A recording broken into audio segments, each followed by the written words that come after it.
here at the 3A state championships for basketball. Linkon Cure and Goodland winners heading to the finals. Can you put into words kind of what this means for you and this team to be one step closer to a championship? I wish I could put it into words, but probably not. I mean, I know we deserve to be here. We worked for it.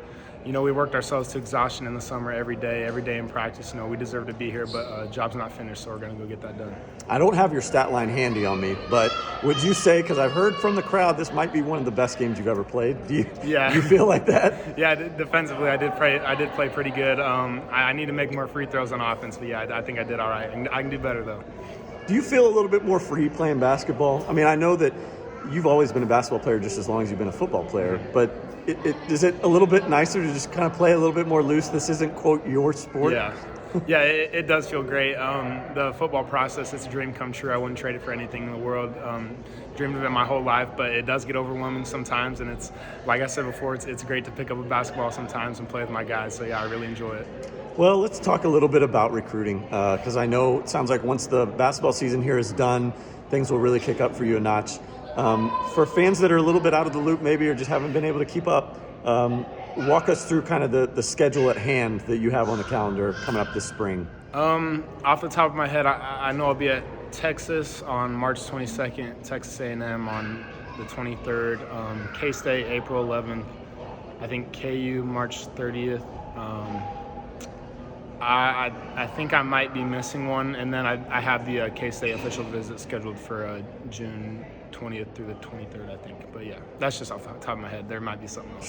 Sure. Let's talk about the Wildcats. Obviously, just on our way over here to do an interview, there was somebody that caught you in the hall and said, go play for Kleiman. I guess how often do you hear about the Wildcats, and not only in Goodland, but clearly even out of your hometown too? Yeah, I hear about it a lot, and it's always the nicest people. So it does really mean a lot that they reach out to me, and they'll talk to me a little bit. I think it's a great thing. Now, Matt Wells is new on that staff, and obviously Coach LePac, has been the tight ends coach and has been recruiting you very hard there as well. But meeting Coach Wells and also kind of being able to hear more a little bit from Coach Riley, and what excites you about kind of the game plan they have set for the offense in the future? They've explained to me before it's going to be the same thing except more of an evolutionized version of it, which really excites me because I love K-State's offense. I know they're going to be pounding the ball, but I know Coach Wells wants to give me the ball a little bit, so that it'll be great. I trust the process. Have you had a chance to talk to Coach Wells, and kind of what are your first impressions of him? I love the guy. He's a very energetic person, but I know once you get on that field, he'll flip the switch, and he's one of the most intense guys. So yeah, I'm pretty excited.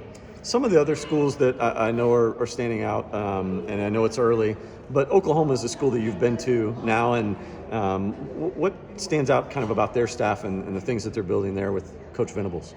Love Coach Venables, love Coach Finley, the tight ends coach. Really love the staff. They have, I have great things to say about them. We have great relationships, and then love the area, love the college. There's not much to not love, so yeah, it's just a pretty great place to be. And then let's talk about three other kind of out-of-state schools as well. Oregon, A&M, Penn State. They kind of have seemed to be in your recruitment for the long haul. What continues to stand out about those programs? Great relationships. Haven't been to Texas A&M yet, so really excited for that.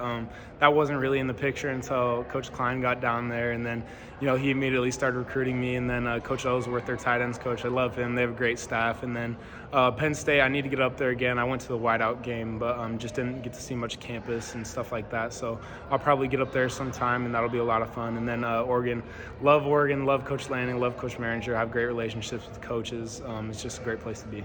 Back in-state, I glossed over the other in-state school that you'll be visiting at the end of March. You said, how about Coach Leipold's program? It's a big turnaround. He's a great coach. I love Coach Grimes. I think the best thing about KU for me is just the relationships I have with the staff. They have one of my coach's numbers who's a KU fan, and he'll always be saying stuff to me. And yeah, it's a great relationship. How serious have you thought about recruiting? I mean, have there been conscious efforts with you and your family to sit down at the table, or are you kind of trying to hold that off until you get more down to decision time closer to the summer? We're trying to get it done, but we just we haven't had a lot of time to sit down and completely go over everything. So still kind of need to get that done, which we will do. So yeah, that'll be good. Wanted to revisit one more topic that's been a hot topic for your recruitment, and that's the idea of maybe staying closer to home. Now that the process has kind of come along more and you're starting to hear from more and more schools and meet more and more coaches, how important is it? Is it still very important for you to stay closer to home, or are you starting to maybe open your mind a little bit to leaving the state? It is still pretty important because in-state, that's where I get the most support, and I love that. But it's kind of gotten to the point where I really need to look into places where I'm going to be developed, because the ultimate goal is the NFL. But I don't want to go somewhere where I'm going to be hopping in and out of the transfer portal. I want to go somewhere I want to stay, and I want to have a legacy and an impact. One other thing that you hadn't started the last time I talked to you in person was 7-on-7 with California Power. Yes, sir. How has that, you think, changed your game in a short amount of time already? It's changed it completely. The competition it's a lot better. I remember my first day, I was struggling a little bit. I was complaining a little bit about holds and stuff like that. But then the second day, I just completely adjusted myself and I started performing to my level. But I know there's a lot more room to improve, and I can show a lot more of my skill. I'm not finished yet, so I'll keep going.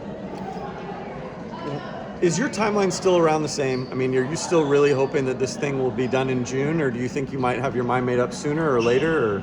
Or Yeah, off of a lot of evaluation, I think I'll get it done before my senior year. That's ideal. Are there any other schools that you feel like you're close to punching a ticket for an official visit? And if not, I guess why so quick to do the official with K-State? Off the top of my head, I can't think of a school, but the one with K-State, Taylor Bright was on that immediately. He got that scheduled. I looked at my schedule and there was nothing there. So yeah, he got on top of that and we got that done. And then have you had a chance, I know Dylan Duff had mentioned wanting to reach out to you, K-State's commitment at quarterback.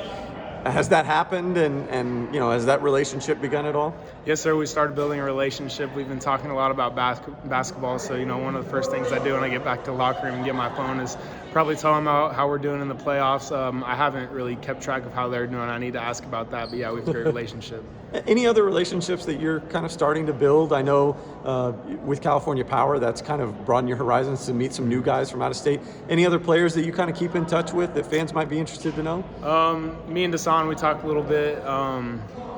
I can't think of anything off the top of my head, but yeah, I do have a couple players on our team Snapchat, and we'll talk a little bit. But yeah, I've developed great relationships, and that's been really good for me to talk to new people out of state and everything. It's been a really good process. Last but not least, you're on the cusp of 5-star status. It's the rankings and stuff. Is that something that you're embracing and kind of keeping that goal of trying to get to the 5-star? Or do you kind of block that out of your mind and whatever happens in that regard happens? It's a little bit of both, because I'm a guy that people definitely doubt because, I'm in a small town. I don't play against the greatest competition, and I completely disagree with that. I know my potential. I could say I don't even think I've fulfilled my potential of what I could be or what I am. Still kind of, I played the whole season with a hamstring injury, so, that wasn't 100%, and then still kind of dealing with that. So, I just need to get fully healthy and then have a great track season and have a great 7-on-7 circuit and just really show people what I'm made of.